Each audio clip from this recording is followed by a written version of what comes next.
thought of recording a short episode, and pretty much in this episode I would like to relay certain notes and observations I've made. The title that has come to me is Inconceivable Creators and Conceivable Creations, and how movement has a sort of divine implication. Divine in this context being unknown.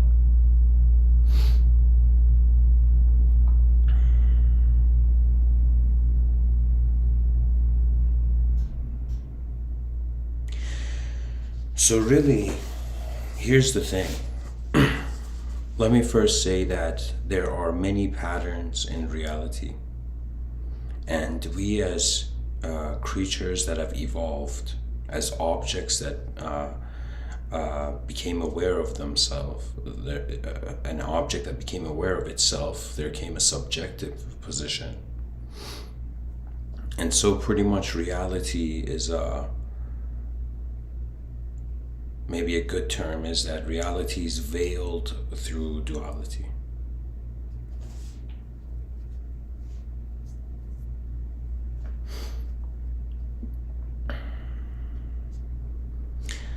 You know, it was interesting for me to just consider how in the world we have the concept of an inconceivable creator.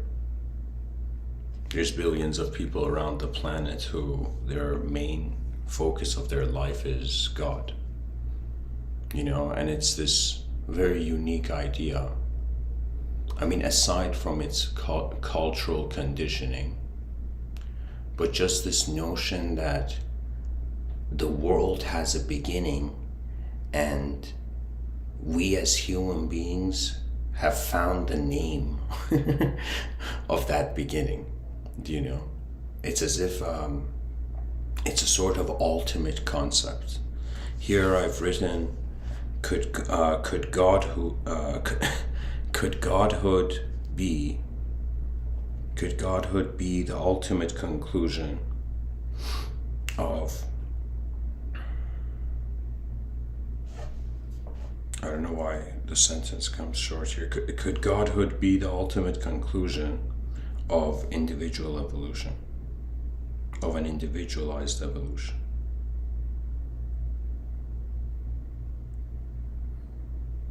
So pretty much I'm saying, like, okay, there's this creature in this world, kind of like a candle where the light hasn't been lit yet, the flame hasn't arrived.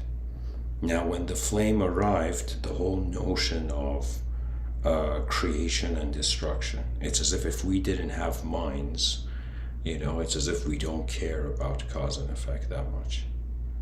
I mean, realistically, that's what it is. It's as if like a mindless person or a careless person, they're not considering how the moment was caused and in what direction it's going. You know, even you can even say like the idea of a strategy.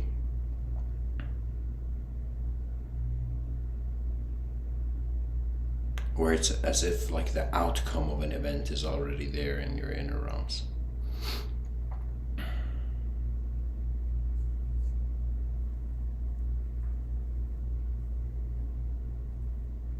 You know, there's a saying that says, cut the head of the snake and the body falls.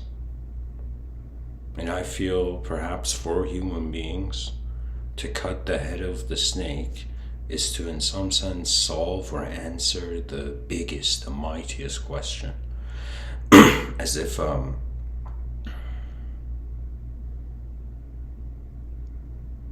which would in some sense not just be what we are,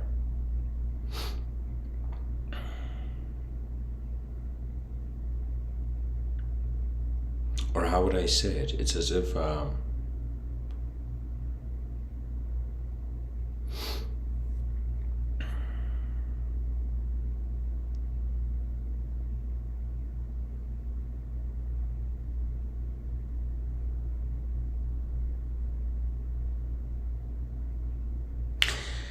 Okay, let me say it this way. That the head of the snake, as if the analogy of cutting the head of the snake is to discover the source and nature of human intelligence. You know, we have, let's say, reality, we have patterns in reality. And if you think about it as if, let's say, let's bring in a contrast between a religious view and, let's say, a secular scientific view. It's as if from the religious view, the context of the world is fixed. I have, you know, in my youth lived in a religious environment, and I can tell you everything is based on the context. Even human beings are like this, right? It's as if the older the person gets, the more they settle down into a belief system.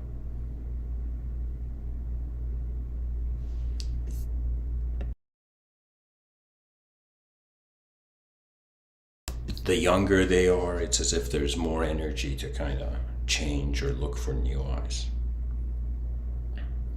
From the religious angle, and guys, I would say for this episode, the way I'm feeling it, it's pretty much me talking about observations rather than one specific thing. From the religious narrative, the potential of reality is already locked down in a narrative.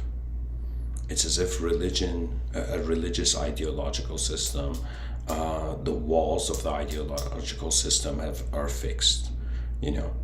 But as if it's a reality pattern where it's just pretty much filtering everything through its first approach, the first revealed approach. But I would say from a secular standpoint, let's say scientific standpoint, what is the attitude? The attitude is that there is no right and wrong to some degree. And when I say there is no right and wrong, I mean it's as if it's in the domain of theory, and the theories are never complete, but it's endlessly updating. So it's as if we have a fixed worldview where there's a creator, an inconceivable creator that has created everything, a conceivable creation. And then we have another view where the conceivable creation in some sense has not accepted an inconceivable creator, therefore it is trying to conceivably comprehend the inconceivable, which means endless theorization. And it's not that there's a right or wrong here, dear listeners. When you look at nature, when you look at a garden filled with flowers, it's not like one flower is right and the other flower is wrong, you know. And then they need to, you know, can you imagine if like flowers in a garden, they attained some sort of consciousness and they grew out like hands or something, and they started like, you know, picking each other out of the soil, you know, as if like the dandelions, you know, the army of dandelions roared at the lilies, you know. What I'm trying to say is that the way nature happens is that on some level, when it comes to conception, conception is a container for, let's say, a sort of potential, unknown potential energy. And so in nature, rather than one single let's say fragment of reality being everything, it's as if what it is that it's not just human beings growing together or plants growing together, it is dimensions of intelligence. You know, there is so much activity going into happening in the cosmos, and the moment our intelligence begins to think, okay, what if this world we're in is actually multidimensional? Which means that there are dimensions beyond our perception.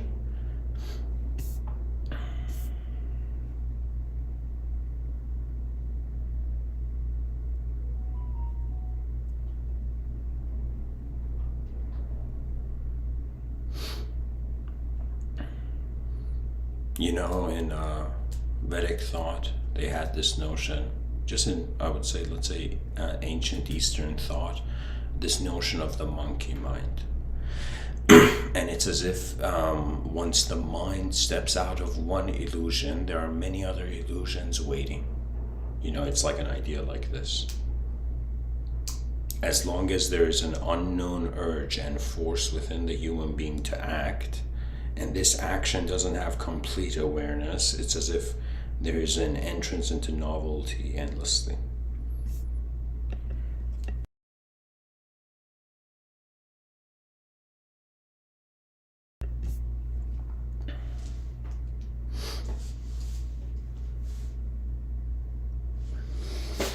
So,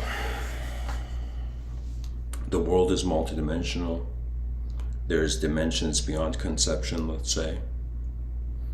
And there's so many events taking place that the nature of these events are even different.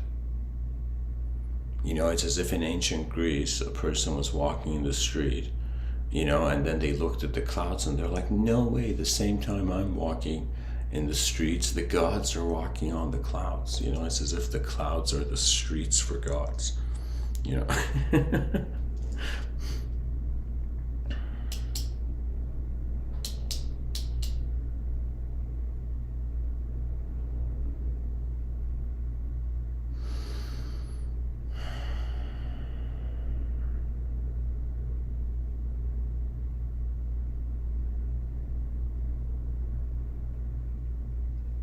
Another thing I've written here is that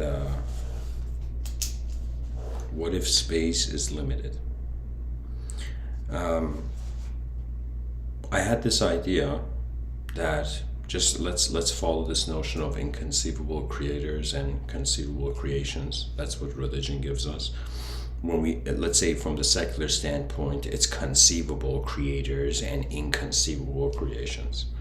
It's as if we can see it's as if from one perspective, humanity is in the causal position. That's the secular view. And from another position, another view, let's say from the religious view, God is in the causal position. So it's as if one ideological system is saying an inconceivable cause, and the other ideological system is saying a conceivable cause. Now, earlier when I said could godhood be the ultimate conclusion of individual evolution, I thought about, like, aside from even a quote from Voltaire, where Voltaire was this notable atheist, and he had this very strange quote where he's saying, even if there was no concept of God, it would be necessary as if for the human mind to create it. Because there is change and motion in the world, we feel that meaning has to go somewhere,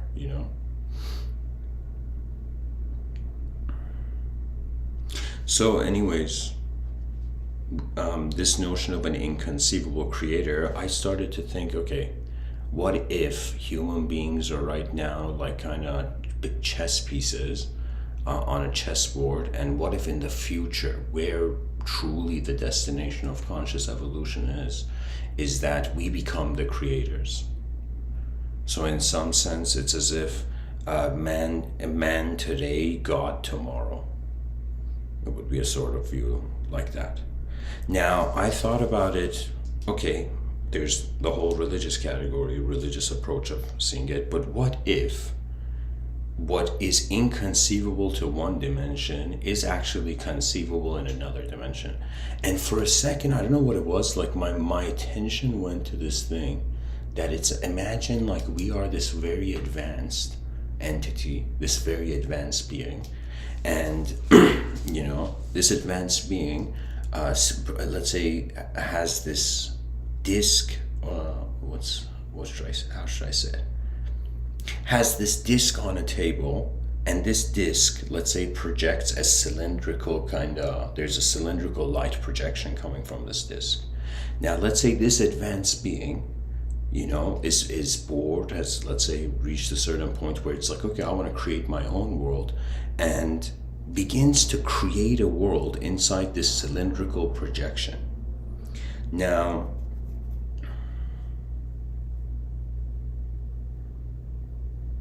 I've written here something very strange. I've written, what if space is limited? And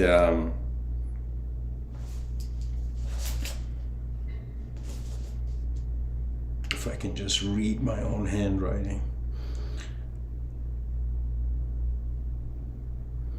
You know, sometimes bad handwriting is indirectly art, you know.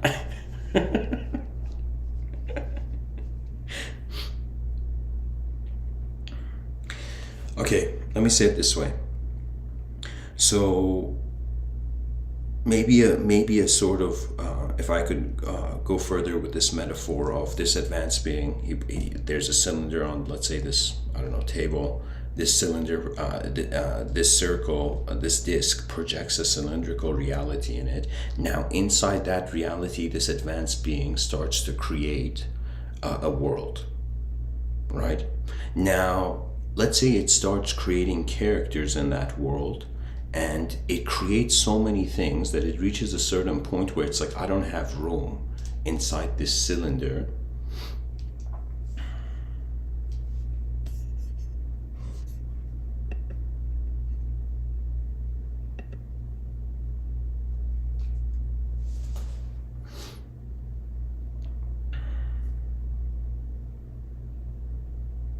So, sorry guys, my attention got distracted by something. So anyways, this disc projecting a cylinder, this advanced being wanting to create a world in this limited space, and it creates, let's say, a bunch of things. Then it sees it doesn't have room. Okay, it sees it doesn't have room in this, let's say, cylindrical space to create endless types of, let's say, characters in a world. So what it begins to do is that it begins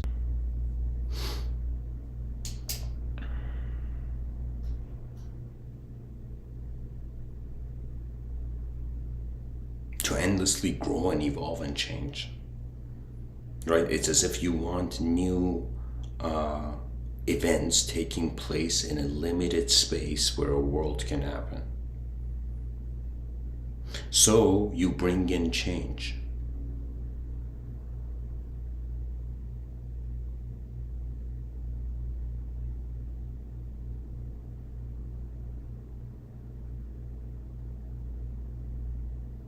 Change, in some sense, makes,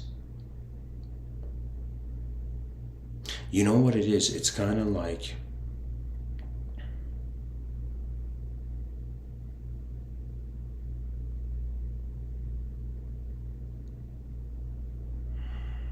how would I say it? I'm just trying to think that, okay, we advanced to a level where we can create worlds, and we wanted to create a mini universe. And there was a limited space for that mini universe to take place, and we wanted there to be change and just endless change. So we wanted there to be endless forms in this universe. So there's this sort of, let's say, we program in change. That means we create a pattern of creation and destruction where it's as if something can experience immortality in a fixed space. I shouldn't say immortality. So something can. It's as if creation and destruction endlessly recycle reality in a fixed space. That means that, imagine it's kind of like a riddle. How do you, in a limited space, create endless world? It's as if then you bring in change. And honestly, here's the strange thing, right? Reality is not like a photograph, but if it was, how strange would it be? It's as if people would be born, or let's say, instead of just a child being born and growing, imagine like human beings suddenly appeared in a world where there is no birth, It's as if just out of nowhere human beings just fade into the world, you know? Okay. And it's as if from the moment they fade in, they don't change. It would be as if like you live your whole life as one self. You know, it's as if your mind simulated a personality, and then this personality you just stayed as that. For us human beings, it's impossible. This is kind of more like a hypothetical thing I'm saying, right? In a universe where the first design never changed, right? So it's as if without change, without the concept of creation and destruction, we cannot experience the new. You know, novelty is not just being exposed to a pattern you haven't seen before. It's as if that pattern has to integrate with all the influences you've had so far as a human being. I mean, just take that in, right? It's as if, how do we consider something is new? It changes the previous meaning of the world we were looking at.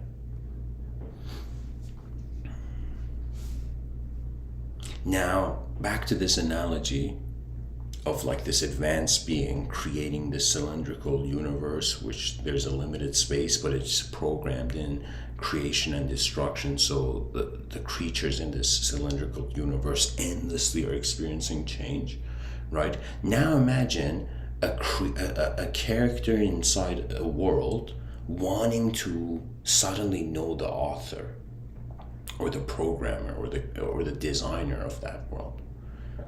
The character has to surpass its own design, has to just take that in, that the character, like let's say, I'll even make the analogy simpler. Let's say there's a novelist, and this novelist creates a character, and that character in the book wants to understand the nature of, like, you know, who is this novelist? How do the eyes of the novelist see the empty page where the world has been authored in?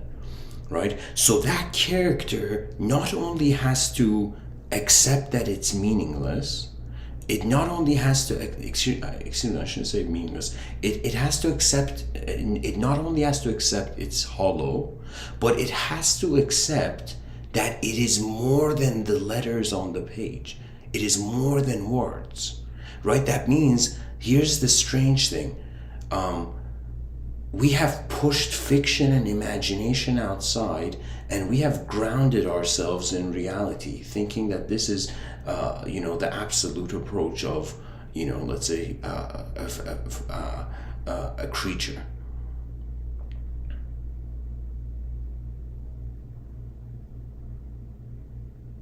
But in reality, it's as if not only we're the small and the big, and that's kind of like meaningless, I'll say it here, but it's as if we have to accept that the world is like, again, when I say we, I'm saying it in the sense of like the previous analogy of a character in a story, right? So that character not only has to see itself as kind of written in emptiness, but it has to see its world, and then how the sentences are being laid out onto the page is like the divinity. It's like the divine factor, let's say.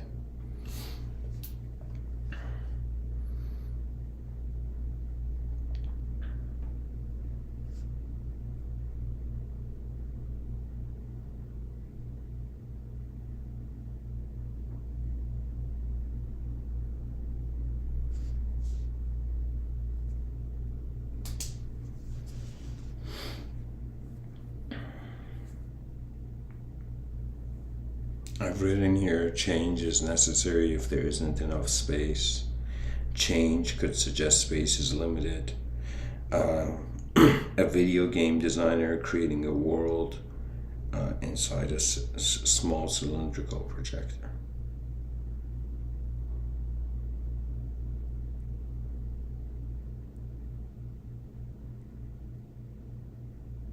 But here's the strange thing.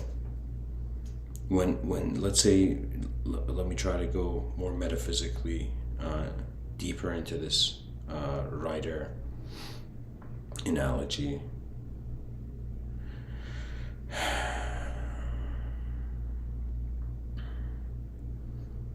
A character in the story accepts that the world is a simulation.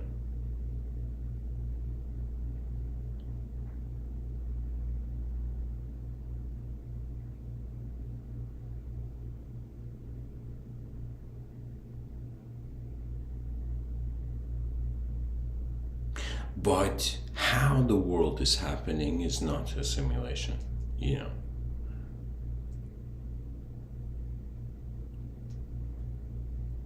It's another way of saying, like, everything changes except change. Or what is changing is not, let's say, the divinity, but the divinity is in some sense the change, the force that is just causing a change.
Sorry guys, I was just thinking like how what I'm saying is coming across. Honestly, there is a mystery to reality. and and this mystery is to me beyond conception. I think about what can creatures do in what can known creatures do, creatures that have been let's say conceived or have shape and form, right? It's as if they like a you it's as if we are this consciousness. We become aware of the conscious forms, then we become aware of the forms in the unconscious. Then in some sense the only thing left is for the unconscious to become aware that it's unconscious. You know what would be very bizarre from a religious angle? If, think of this as hypothetical, you know, but it's as if God is creating something it is not aware of. You know, let's say a person is walking beside a lake and somehow their foot hits a pebble and this pebble hits the water and it creates a giant wave in the water, right? And the person's moved along not noticing that the pebble hit the water, right? I have this feeling that when it comes to the body's life, there's so many activities, but when it comes to the mind's life, we're wondering about the source of action.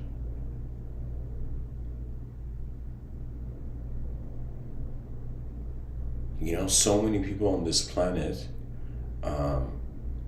showcase their persona as knowledgeable, but really, as long as the collective mystery, it's as if as long as an entity doesn't know its source, it is bound.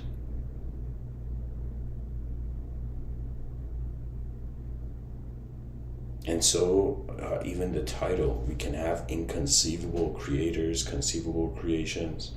We can have conceivable creators, inconceivable creations.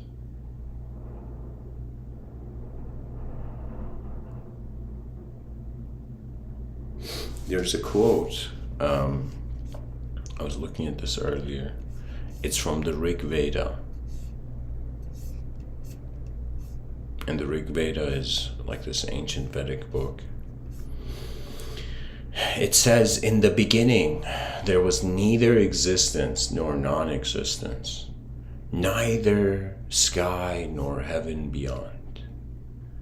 That one, here the one is like with a capital O, that one breathed without breath by his own breathless power. The firstborn was the creative will, the primordial seed of the mind. All else followed.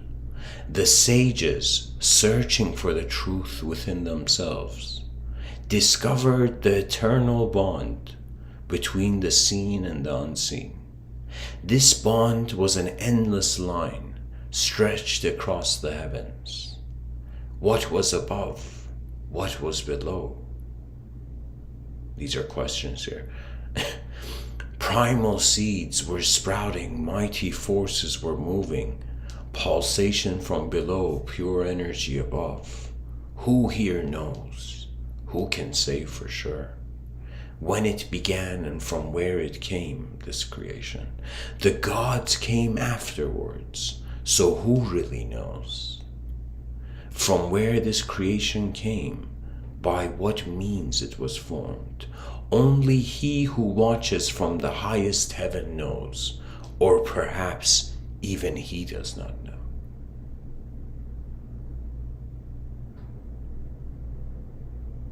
You know, that means the title where I've said inconceivable creators and conceivable creations, you can now add another axis, another dimension to this, where it's like conscious inconceivable creator or unconscious inconceivable creator.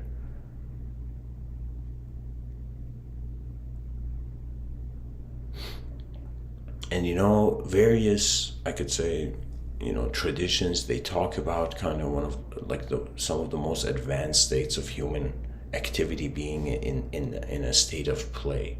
So the person is not bound by an archetype's kind of desire for its own for how it plays out, but in some sense it's as if when a person is free, then they can play.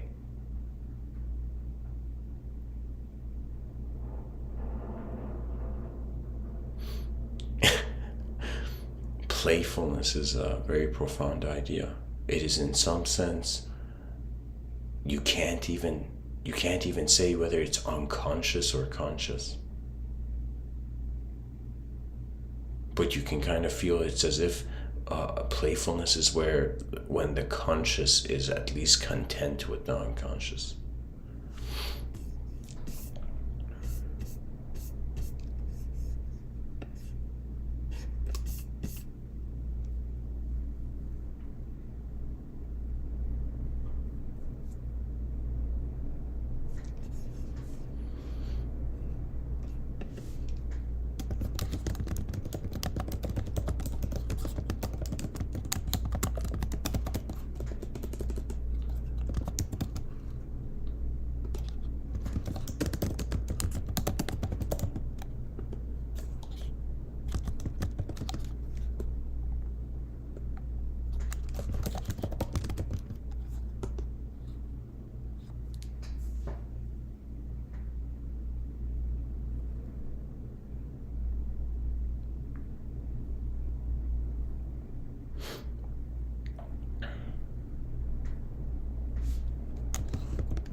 You know, guys, throughout the years, I'll take a kind of break right now and go on a tangent.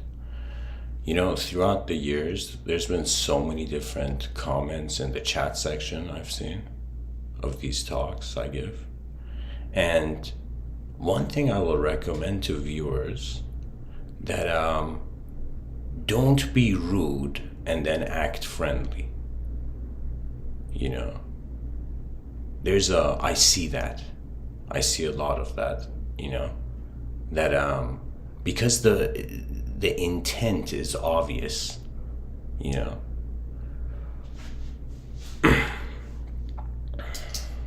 I think that this is, I'm kind of going out of the vibe of the talk because I was reading the chat section. But I'll tell you, it's honestly like, you know what it is? I think sometimes when I speak, maybe I give off this pleasant vibe, and then the viewers assume that I won't see their shortcomings. But intentions are clear from miles away, you know?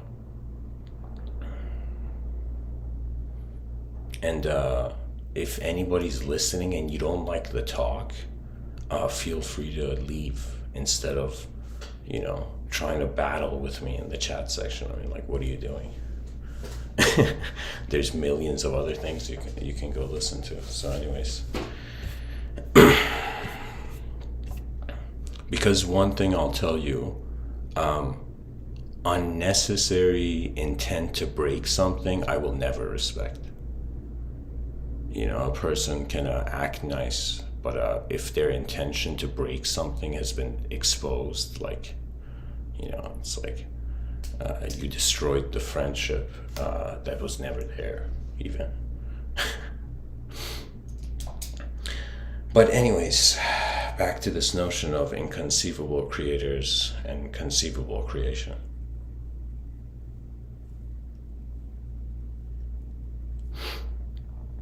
It could be conscious, it could be unconscious.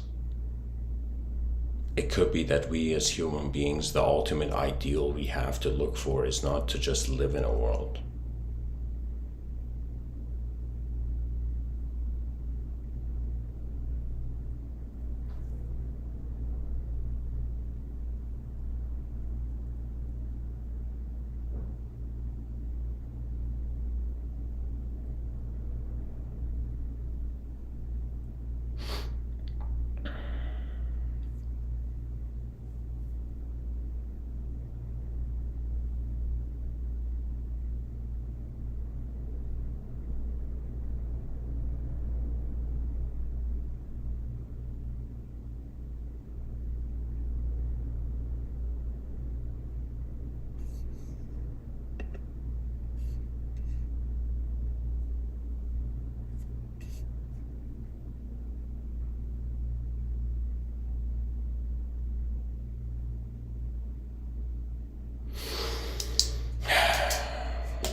What do I do with the inconceivable?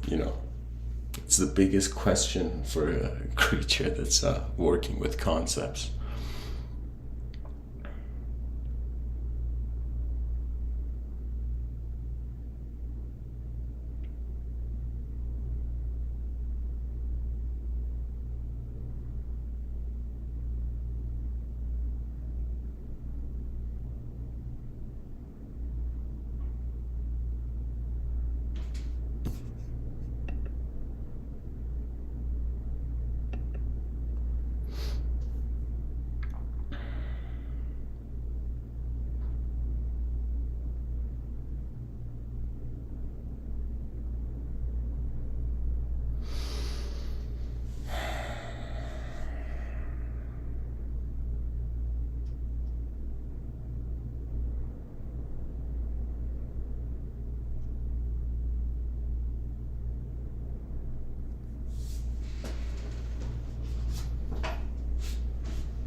What else is there to say?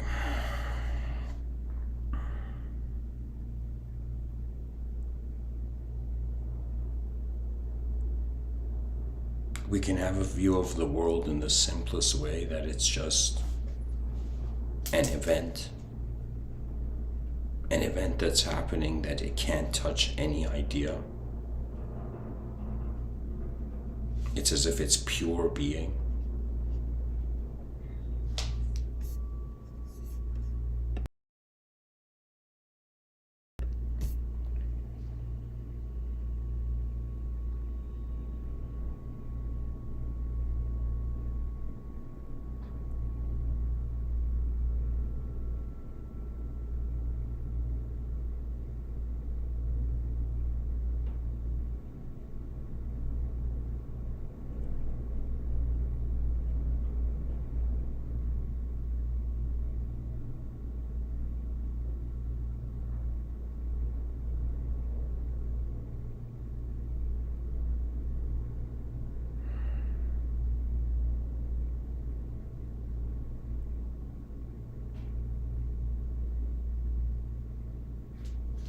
Guys, maybe this episode should have ended 10 minutes ago. I don't know.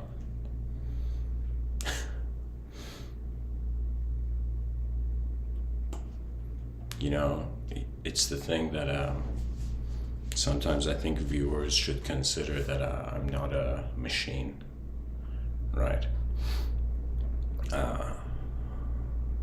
I do sometimes consider what's being said in the chat section.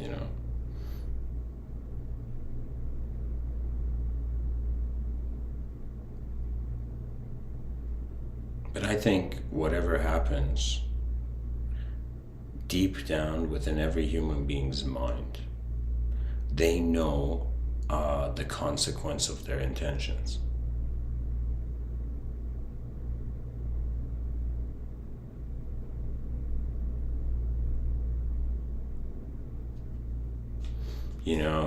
Yesterday I was thinking, what if I give a talk with the title of like, how far can talking go?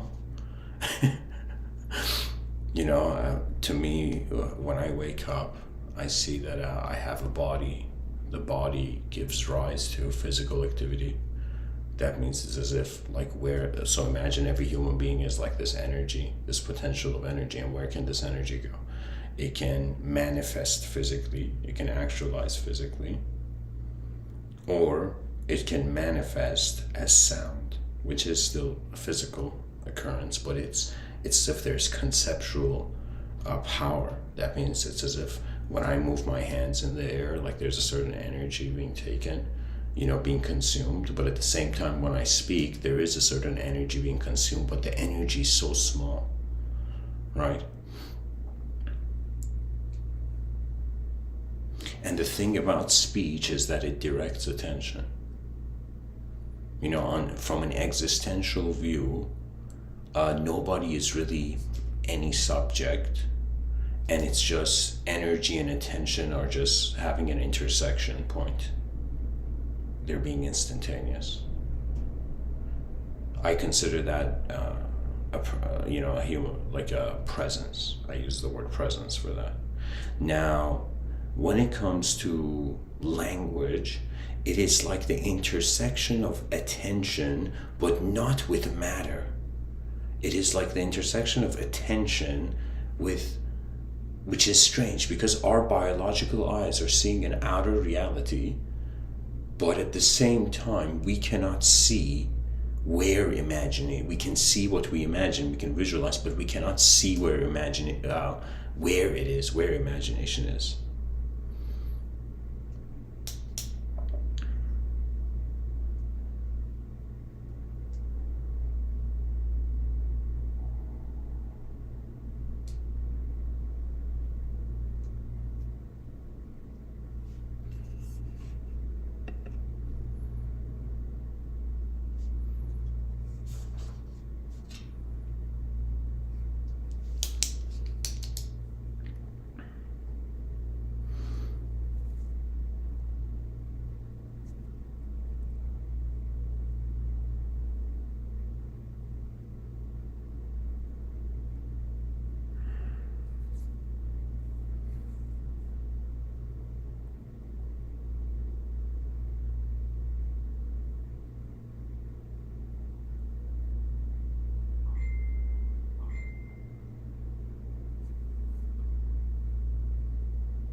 So,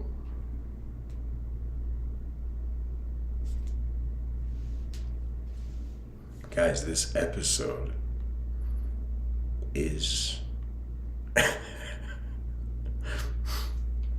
is it's like a storm.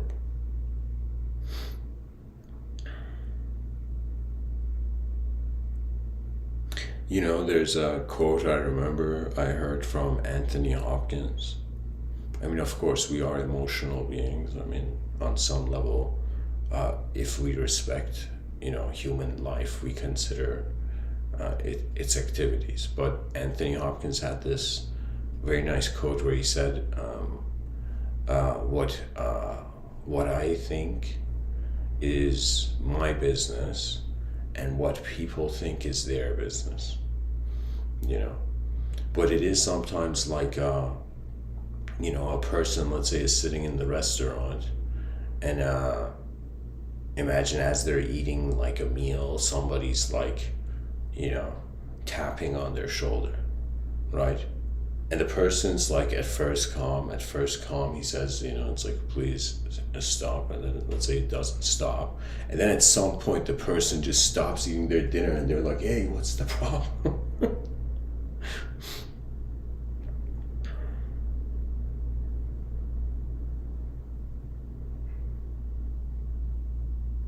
Honestly, there's just, I don't know. I guess for this episode, I felt that movement is divine, all movement. Because why would it happen? It's as if there's the mystery of a mystery of a force occurring. Some intelligence is happening. We tend to think that it's as if, like, let's say human beings are like hard drives, or let's say storage devices, and based on what they store, it's like they animate. But it could be that there's a connection.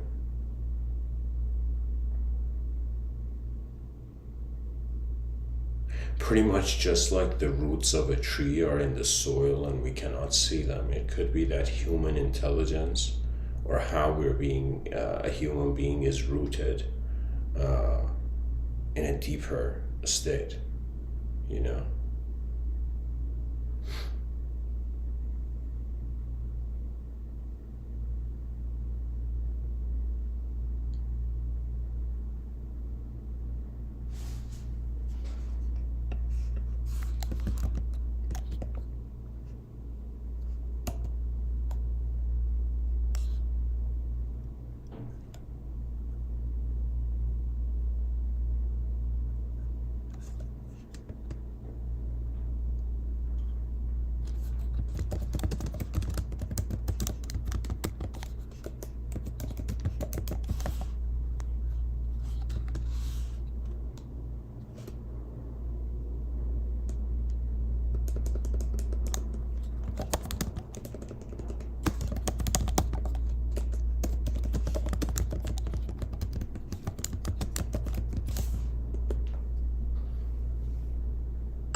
Technically,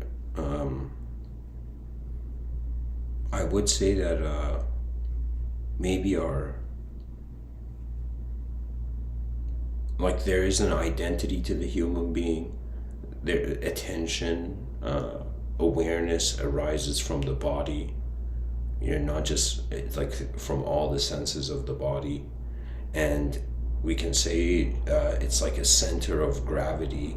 The center of gravity for an organism consciously functioning is like their sense of self.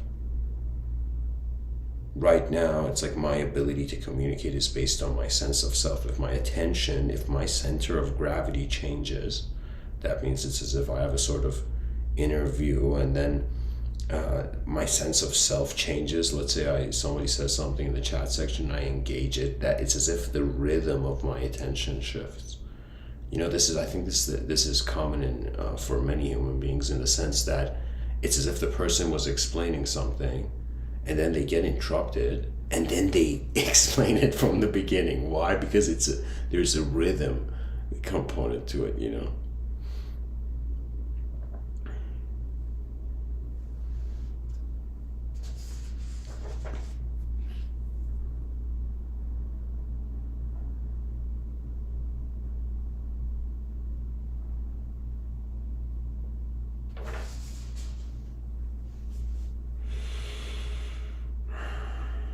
All right, guys, you know, I'm not gonna give up on the episode yet. I'm gonna go have an intermission. Maybe get some fresh air, and I'll be back. You know. Okay, here. All right, intermission. 10 minutes.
Okay, so during the intermission, I was having a cigarette on my balcony and freezing at the same time, and and contemplating, okay, what is it about this title of this episode that I could be missing? And then I came to a sort of insight, and I thought, okay, this might make sense. So in regards to conception, the conceivable is memory related. So the idea of an inconceivable creator is perhaps the notion of creating beyond your memory. Because when we think about reality, it's based on memory. It's significant, the value of objects and subjects, right? It's all memory to some degree. Even when a person gets offended or emotional or something like that, it's all memory. They're actually reacting to their own meaning they're putting into the moment, right? So if the view of a conceivable creation is bound in memory, and when we look at life and let's say a human being is just, going about the day living, it's all based on memory, and then something unknown happens. It's something that is not in their memory yet. So in other words, the inconceivable is another way of saying that which doesn't fit into memory. And so it could be this implication that right now our life is based on our memory, and what is memory? It is pretty much like every human being has an ability to store moments of self-expression.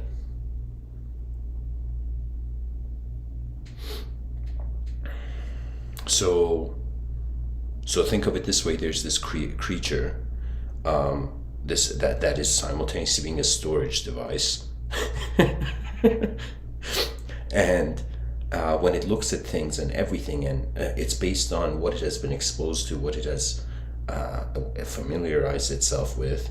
Now, when it comes to the inconceivable, right? Because if I was to, right now, me saying these words, this is coming from my memory to some degree.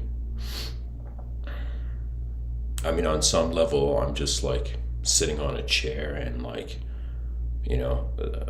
from, let's say, from how we would say it now in 2022, thoughts are arising. And the thought has a sort of event-based image, let's say.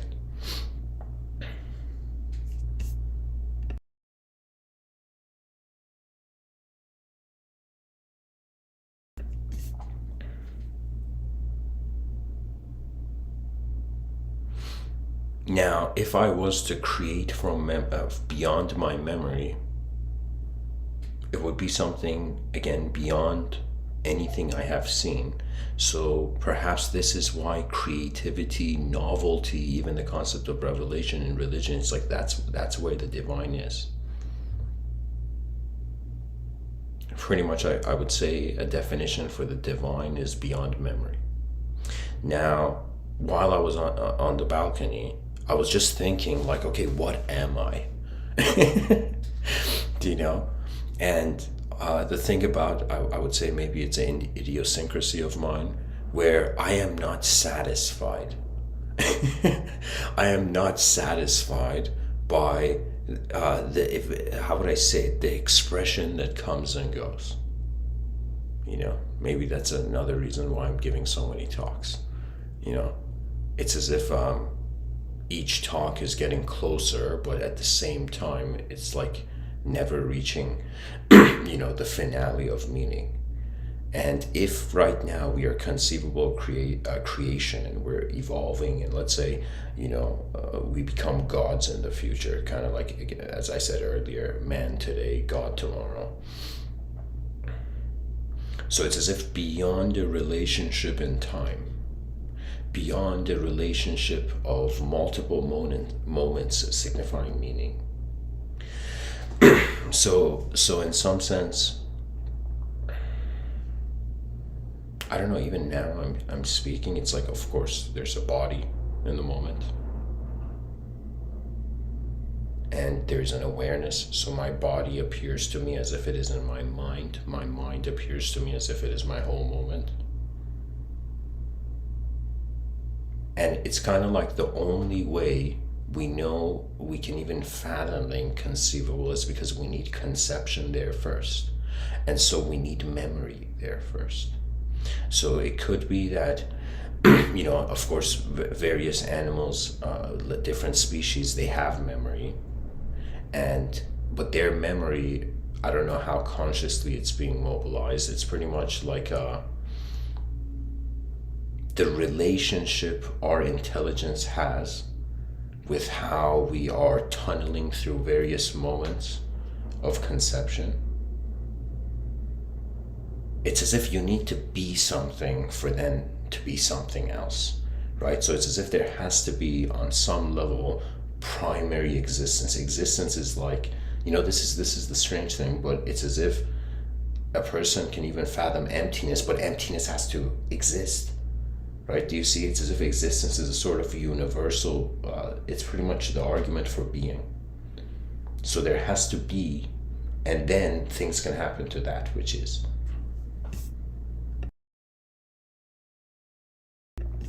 So if we are to be inconceivable creators in the future, let's say, of the evolution of the human race, it means to some degree begin seeing change as artificial. And in Vedic thought, what was their view? Their view was like, hey, every person, every soul in the realm, it's like you're in a cycle of samsara, you're in a cycle of karma, you're in samsara.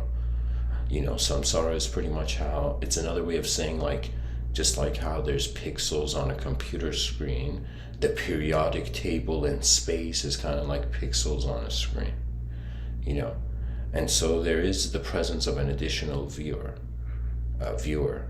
So right now I am aware, how would I say it? It's like I am aware that I am aware. For some people, they'll be like, yeah, that's pretty basic. For some others, listening to that sentence, they'll be like, oh my God, I could be aware of how I'm aware. What I'm trying to say is that perhaps there is a component to human intelligence rooted beyond how conception is giving everything meaning. The child is born working with its memories.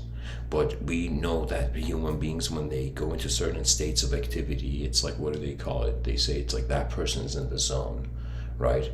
So it's as if whether it's like a soccer player suddenly dribbling everybody and scoring like Messi, or in some sense we have I don't know, let's say an artist. I remember I saw this video on YouTube where I was like, no way, it was this dude who would go into this channeling, kind of channeled state, and he would put a brush between his feet and his eyes were closed, and he would like paint next level things on this canvas, right? And he would say like, I'm channeling this artist, that artist. I was like, whoa, look at how advanced the mind is, And really, what is memory? Memory is how the world is programming you. The more free will you have and conscious you are having a significance in the moment. But the less conscious the person is, the world is programming them, right? And here's the thing about where do we draw the line of inner acceptance? This is so crucial. That means, at what point what it is let's say there's person A and person B. Each one of them has an archetype. Each one of them is standing like a king or queen in their own mind, right? It's as if it's like when you close your eyes, you're kind of like, when it comes to visualization, you're like a, mini god of your world, right? So it's as if every person is actually in their inner realm. So let's say person A, person B. Person A has a worldview, person B has a worldview. When person A is speaking to person B, person A is actually standing as a character in their own world. So it's as if the inner world is like the first world where we move in, and then in the outer realms we move, right? So every person is stationed in a certain way in their inner realms. Now, when, let's say, two people communicate, And if they agree, that means one reality, one inner realm has to adjust to the other inner realm, you know? Or it could be that like the other inner realm, it's a sort of tug of war between the significance of a meaning of the moment, right? I remember I saw this Dragon's Den episode, and and it pretty much for people who don't know what it is, it's like this Canadian show where there's these like very wealthy investors. They sit on chairs, and different people come and showcase their businesses to them, right? And I remember one person had come and he'd given a sort of large, let's say, valuation to his company, a large value to his company, and then one of the let's say wealthy investors in that scene, in that show, was like, hey, how did you come up with this value for your company? And the person said this, he suddenly shared the story that it's like, hey man, if I had a hamburger and you had a bar of gold, like right here, you would have more value. But if me and you were stuck in an island and I had a hamburger and you had a bar of gold, suddenly the value would shift to the hamburger, right? And I feel it's the same with the inner realms and outer realms. There is this strange feeling in the human being that we seek freedom. And I have had many, I can't tell you, in so many of the episodes I've thought about, okay, because enlightenment is a sort of ultimate freedom. It's like the freedom of freedoms, But I was thinking, okay, what is this urge and this being to be free? Why is it that it's like a bunch of memories is not enough, and that the human being has this urge to completely go experience new territories and new behaviors, and in some sense have a significance to their day, right? And I think this is the thing, that if we try to make the world a safe place, we are also getting rid of its potential dimensions as well. It's like a singular. Do we want a singular? I mean, this might be a bizarre thing to say, but it's as if, which is more preferable, a singular utopia or a multidimensional dystopia?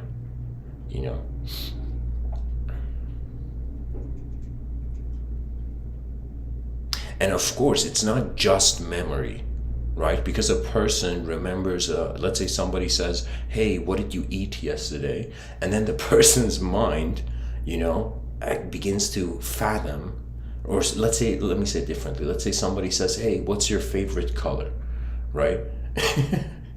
And to be honest, the proper response should be, it's like, when? Are you asking, like, at what age you're asking me what my favorite color was? But what it is that the mind simulates,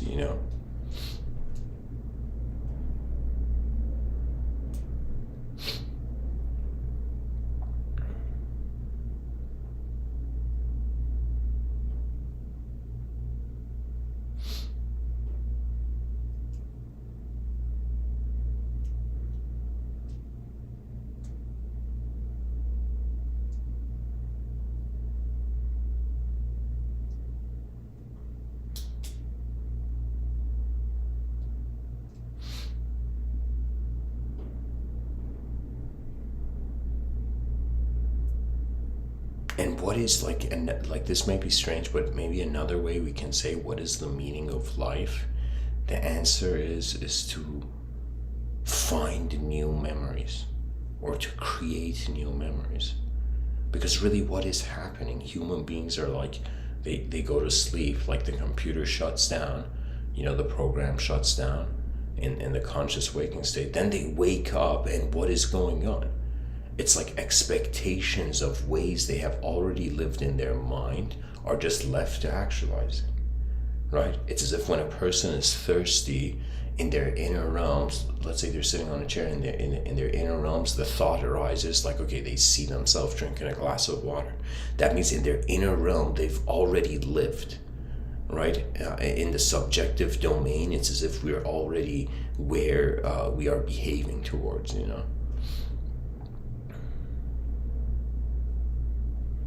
Now, to zoom in more on this notion of the inconceivable creator, being a sort of causal position beyond memory. Now, here's the strange thing. If a person's, let's say, memory, I mean, of course, there could be this view that the mind is simulating itself in every moment. That means think of it as if like those old school radar scans, right? Where the radius of the circle is just spinning around the center of the circle, right? So it's kind of like the mind is doing that, but it's doing that with simulation.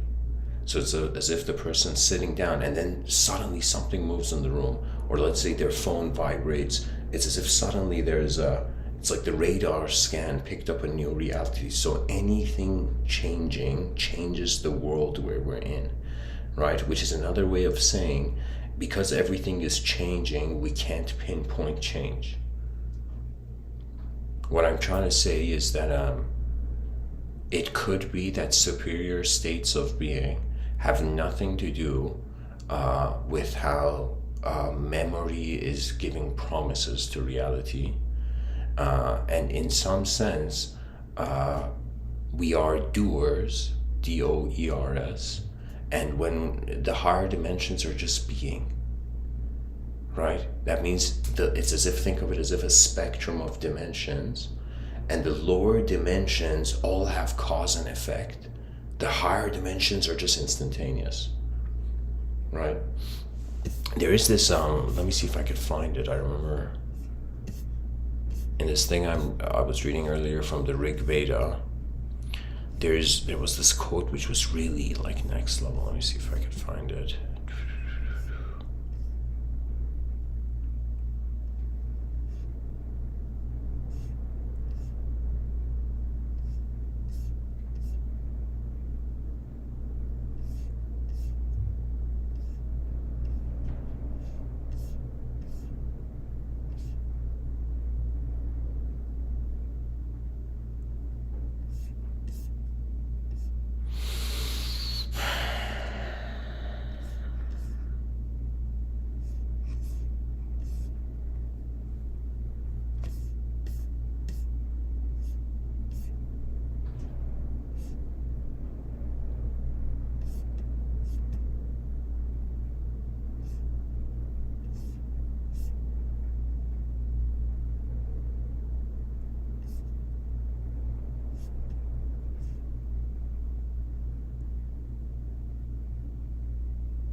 Okay, here, I'll read this. This is not the one I was looking for, but I think I'll get to the one I was looking for. So this is a quote from the Rig Veda. It says, universal order and truth were born of blazing spiritual fire, and thence night was born, and thence the billowy ocean of space. From the billowy ocean of space was born time, the year ordaining days and nights, the ruler of every moment. In the beginning, as before, the Creator made the sun, the moon, the heaven and the earth, the firmament, and the realm of light.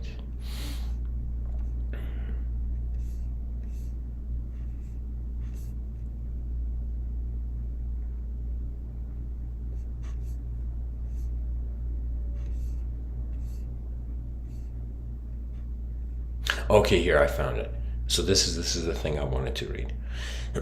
It's just one sentence of this long passage, but I'll read it. So again, from the Rig Veda, it says, "Make me immortal in the realm where the son of Vivasvat Yama reigns, where lies heaven's secret shrine, where are those waters that are ever young? For Indra flow thou on Indu. Make me immortal in that realm where movement is according to wish." So that's the sentence I want the listeners to. I'm going to zoom in on. But I'll read the whole thing. It says, "Make me immortal in that realm where movement is according to wish. In the third region, the third heaven of heavens, where the worlds are resplendent. For Indra flow thou on Indu. Make me immortal in that realm. Make me immortal in that realm where all wishes and longings go, where spreads the radiant one's region, where holy bliss is and happiness for Indra flow thereon into. It says, make me immortal in that realm where beatitude and joy and cheer and transports of delight abound, where the highest desires have been filled.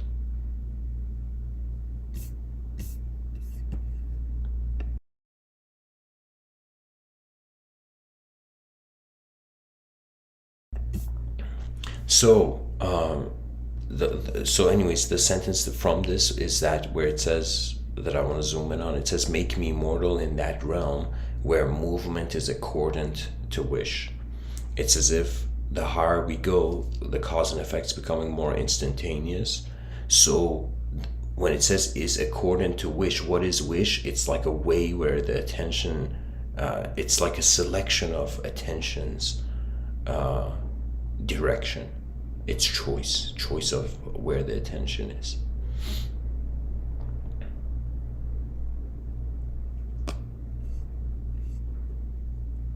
So it's pretty much instantaneous, as if higher dimensions, they're like more pure mind, lower dimensions are more like pure body. The body is just, an individualized relationship with the world.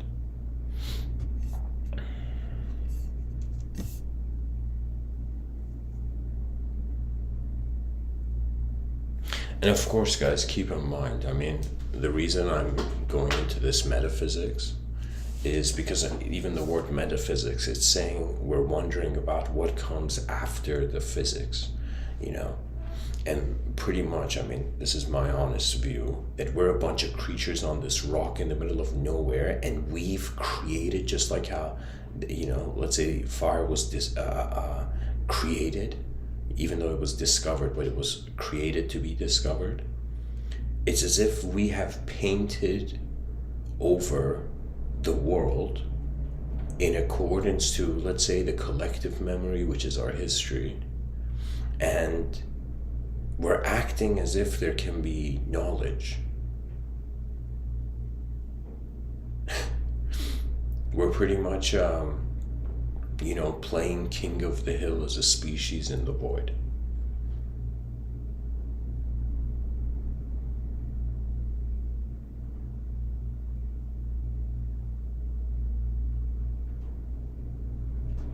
So to attain an inconceivable creator state, the only way is that it should be instantaneous. So it's as if the riddle for enlightenment, it's for those people who are seeking truth, it's as if they're starting from the effect, wanting to know the cause, but it's as if the clue about what enlightenment is it's as if a moment where the cause and effect are instantaneous. Now, what does that mean? That means we have to either multidimensionally acknowledge reality in a singular way. That means all dimensions are just being in one moment.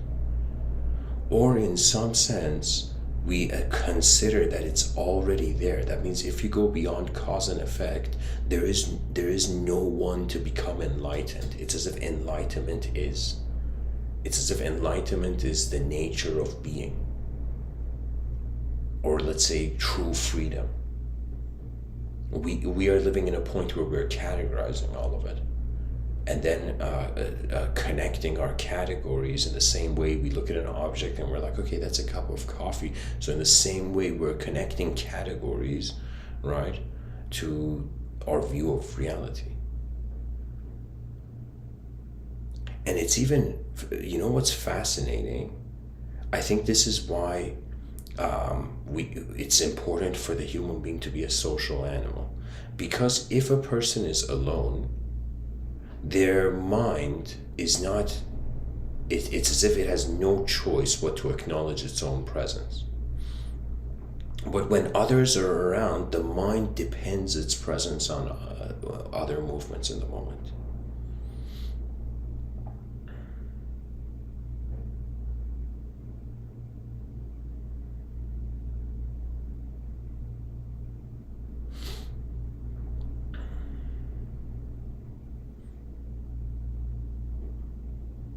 It's honestly the same thing the cavemen were doing. where they were like, sticks and stones trying to make fire. Even though I think the way cavemen found fire, it was 100% like lightning hit a branch, that branch was like burning, a caveman picked it up and like threw it on a, bunch of other bushes. It's like, everybody repeated the pattern. you know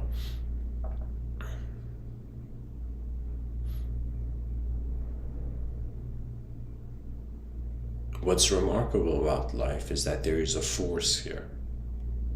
There is a power here. And the moment we consider, or at least acknowledge, this power as being beyond concepts, being beyond the change of objects, it's as if, you know what it is? It's as if we are space that can't accept itself as space, so is endlessly trying to find meaning through what's in this space. Because that explains, the role of consciousness and emptiness, like their relationship,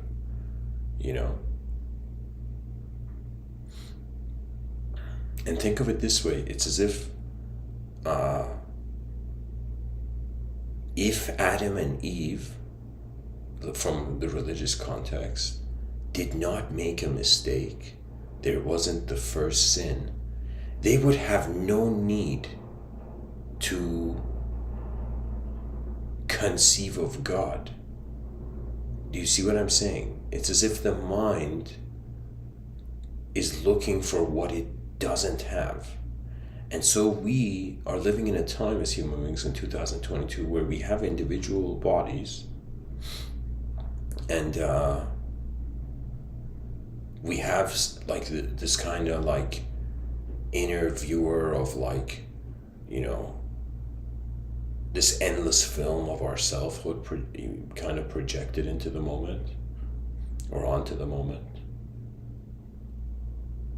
And so beyond subjective plurality and objective singularity,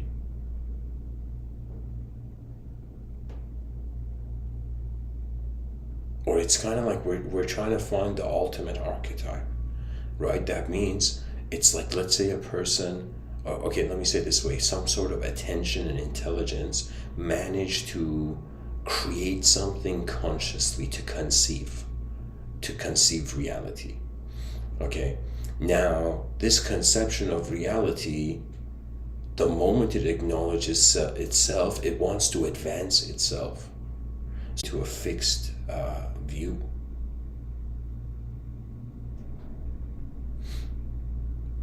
So the unknown self is really fascinating. And I would say, aside from, blessings that I'm grateful for in regards to my physical health and just the outer realms, it's as if one of the things that I would say in this lifetime was fascinating is that I got to meet my own unknown presence. And that unknown presence, it was such a moment of observation where it was as if like it's like you can't understand who is looking through your eyes, but you can understand it the moment you're content with how it's being. That means the moment you accept how something is being, you access it. This is why it's like all those people who are trying to be free, it's like they haven't accepted how their energy is being it. So they need endless permissions, from either outer or inner. And the personality is kind of like, I totally agree that it's like the personality is like a projection because it takes energy. Do you know? It takes energy to animate, It takes energy to be a physical being, and also when it comes to communication, it takes energy. But yeah. And of course, because we each have different inner realms, there isn't like perfection where we're all agreeing. The only perfection would be if we just have a general sense of like I think it's like people may 8 billion creatures on a rock may not agree on like what they see, but they can all agree like space is being space. It's like nobody's like, I don't believe in space. It's like, no, everybody has this view that okay, existence is somewhere. The planet's just like, even though it appears as nowhere, but it's like somewhere to that nowhere.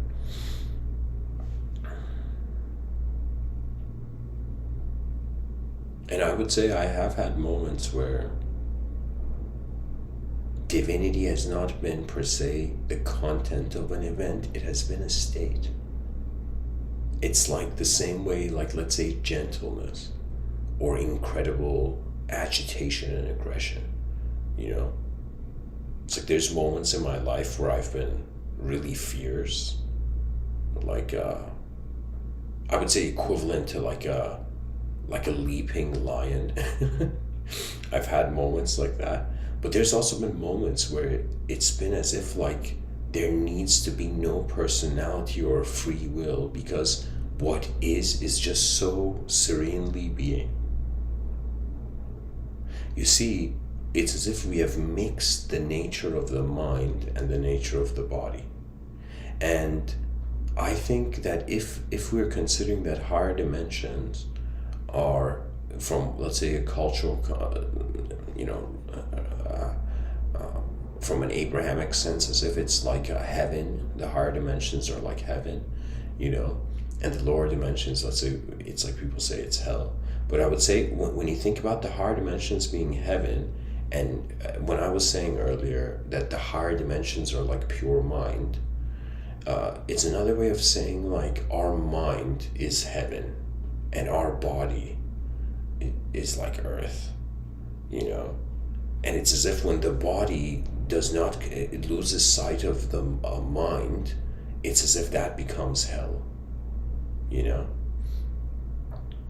So, and even earlier I said that and of course these are all like, probabilities. I think if listeners notice the way I speak, it's as if I usually hold a point of thought as an axis and then I spiral around it. That means anything has different angles. Right? You can look at anything and be like, okay, there's definitely an angle of this thing that I'm seeing in the moment that I haven't seen yet, Or it's another way of saying there's as many types of worlds as there are peoples, as if there's different human beings have different eyes, and each pair of eyes, it's like, it is a translation. Like the DNA is a unique translator,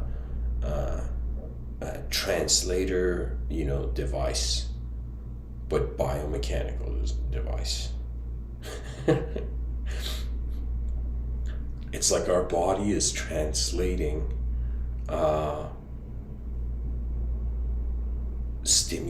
stimulus as narrative.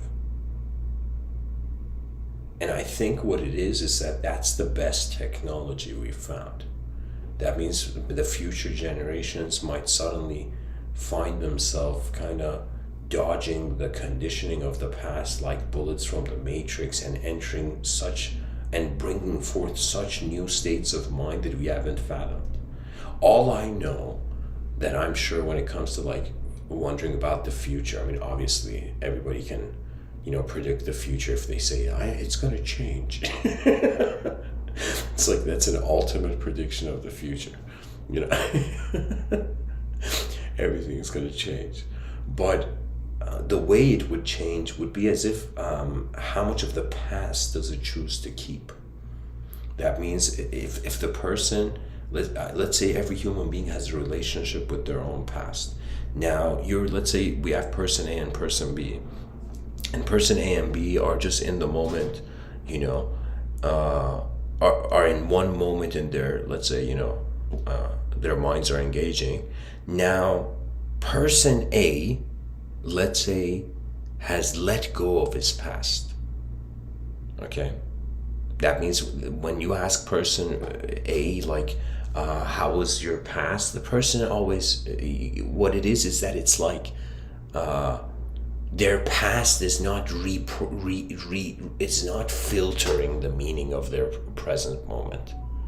Okay? Now we have person B where the past is filtering, let's say, his present moment, right?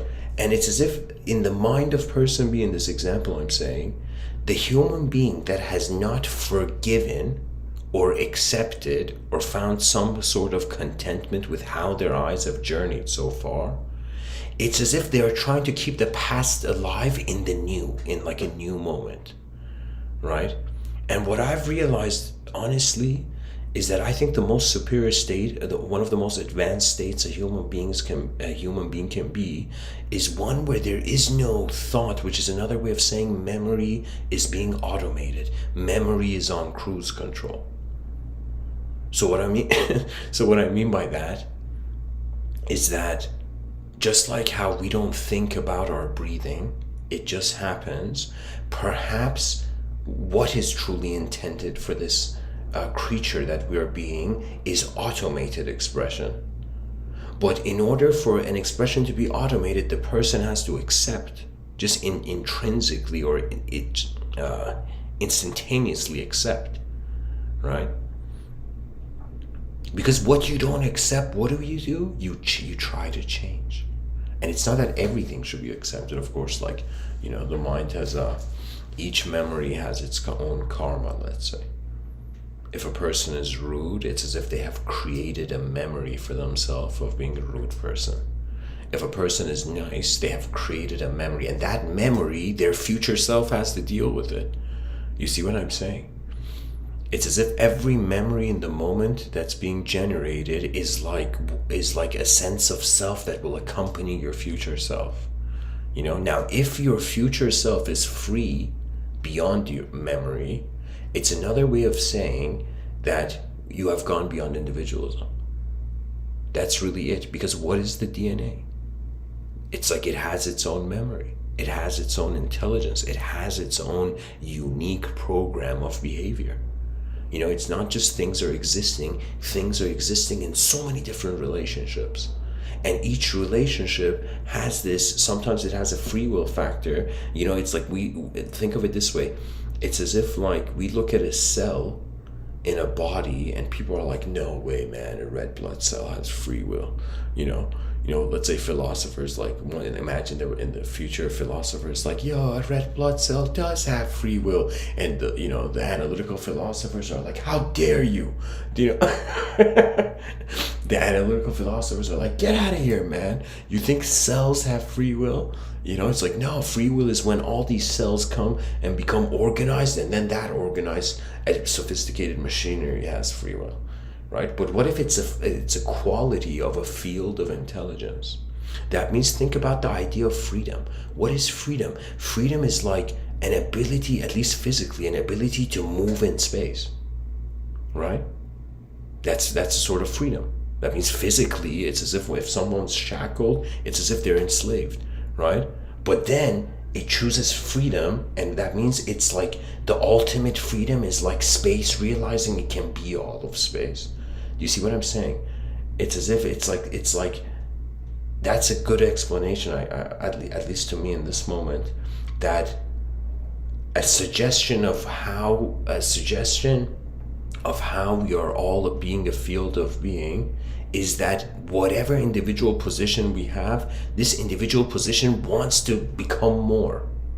It's seeking more because on some level, of course, culturally, we're like, oh my God, this roller coaster ride of a life is going to end. So might as well, get all the screams out in the roller coaster. It's as if we seek freedom. And honestly, I think this is another reason why there is this urge towards freedom, is because the mind is being the whole moment. That means even though we're identifying as a body, but we're also identifying as a mind that's being the whole moment. It's as if the whole moment is the body of an unknown. intelligence.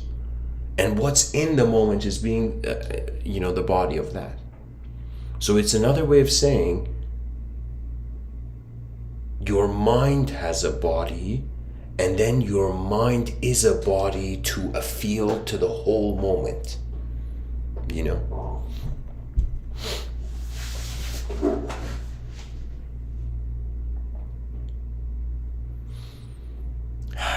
Anyways, I think this episode, reached its own summit. So, I guess in the comment section below, please share your thoughts on, inconceivable creators and conceivable creations. Because honestly, we're more than language. Language is like the fingers pointing to the stars. It is not the actual. So every person, even listening to me right now, it's like everybody deep down knows there's an experiential presence to how the moment is happening, and our intelligence is literally steering the energy that's already there.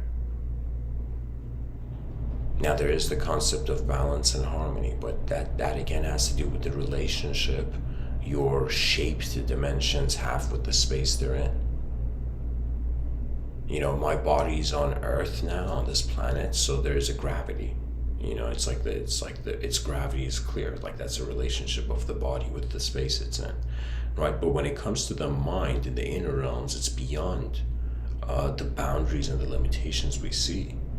It's as if the only reason people have desires, it's like imagine somebody's gone shopping, they see something, like they've gone to a shopping mall, they see something through a window. Let's say they see a jacket, outside of a store inside a store window, and their mind is seeing themselves wearing that jacket, and then they're like, okay, I desire it now.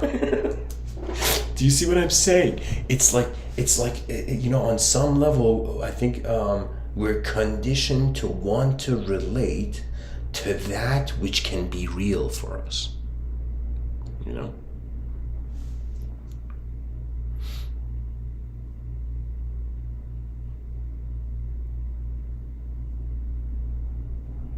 And of course, we're living in a phase of the world where it's like, pre-knowing what the mind is era. It's as if we honestly don't know. Do you believe that?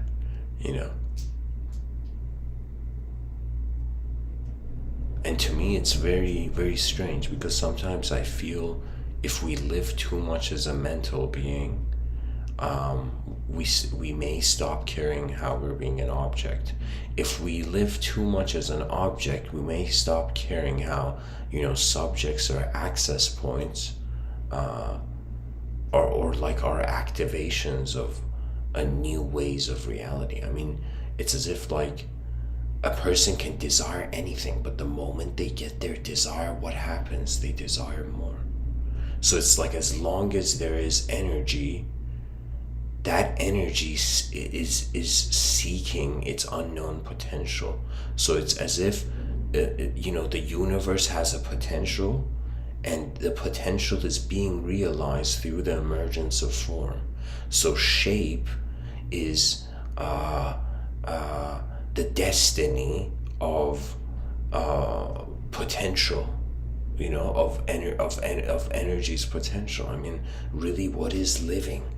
Living is like your energy, and this energy's being, and then in regards to the mind's space, a sort of strategy for behavior arises, and then the person acts.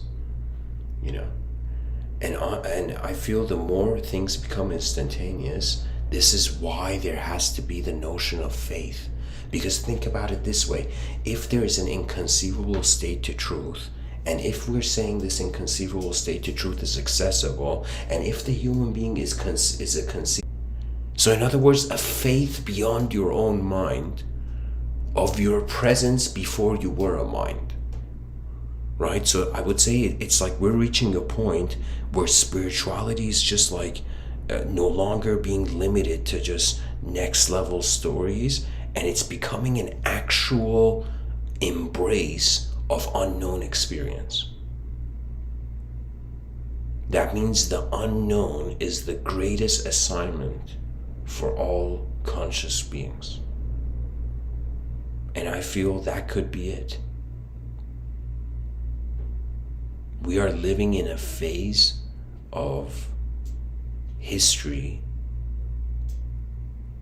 where there is history, where history has a value, where we don't know, right? And what is the way, like, the person's knowing can change? It's like either the source of the knowledge, like it's like, imagine a camera, a film projector projecting like a film scene, like those old school projectors on a wall, okay?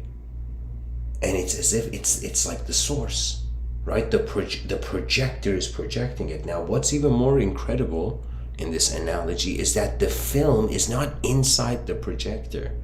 Even though the projector is projecting it, the film is, so imagine let's say you connect your computer to a projector, and this is projecting on the ceiling of your, this projector projects like a screen on the ceiling of your bed, and you're just lying down on your bed and seeing this, seeing a film on your ceiling. So it's as if the intelligent content is even deeper than how the projector is there. So it's as if light, I mean, it's like no way the sun is a film projector. I mean, that would be too meta, It's as if, could all filmmakers indirectly be light worshippers? It's like sun worshippers, people laugh at the ancient Egyptians. It's like these guys stared at the sun, they worshiped the sun, but in reality, without light, it's as if, like, what is there to talk about?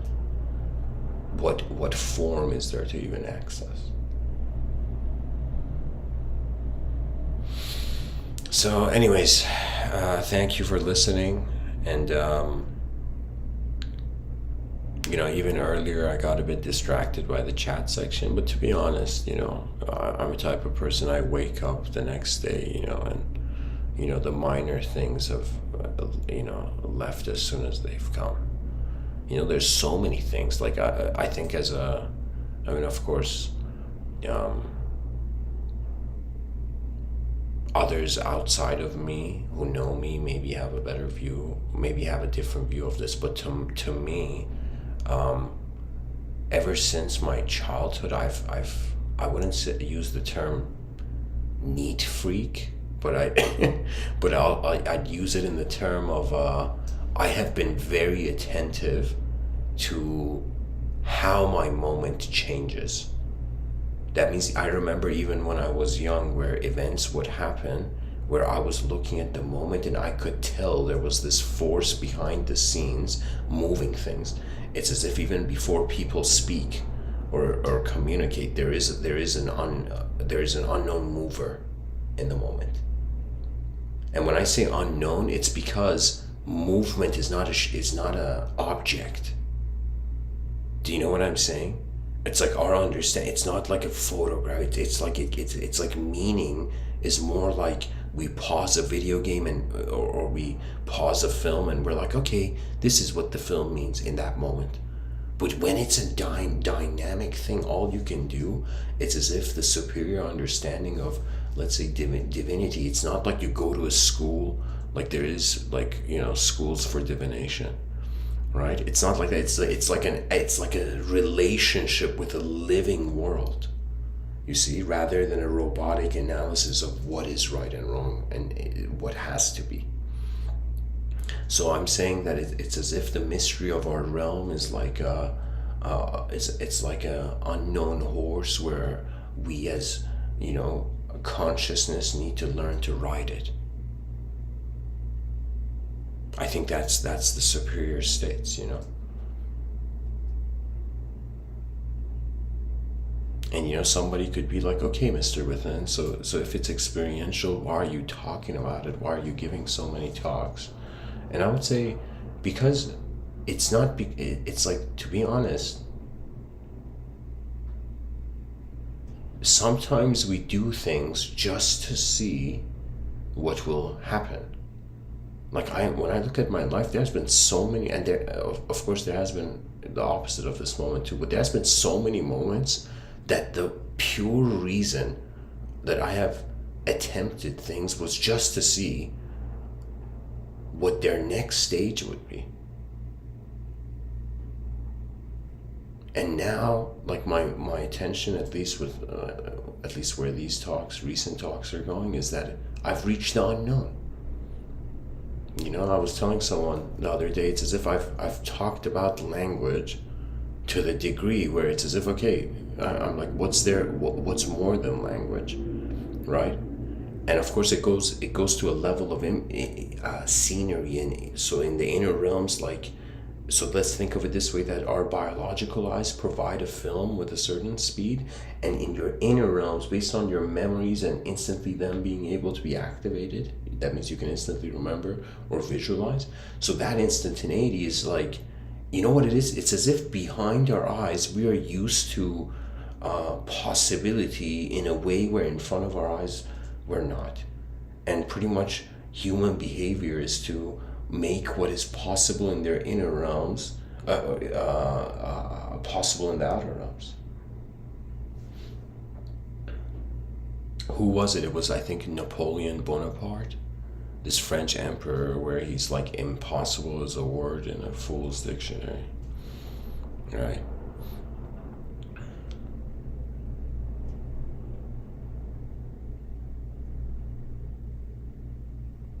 More and more, I am coming into I'm entering this realization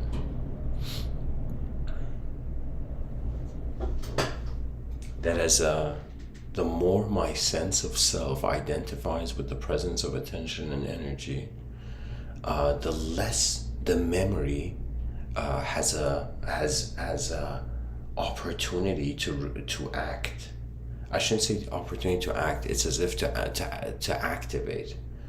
So what it is it's as if we are beyond our body and mind, and kind of like, that's how there's a knowing that it's there. And so now, the moment a person experiences something beyond the self, that means kind of like a vitamin C tablet, kind of like melting in a cup of water. The ego of the truth seeker starts dissolving in the presence of how the moment's being.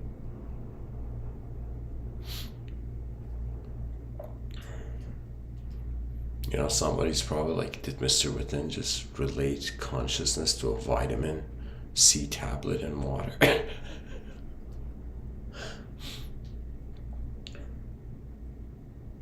Anyways, guys, I hope this episode was helpful. The mysteries of the world stand, and, you know, the species hopefully stands up for it. Much blessings and namaste.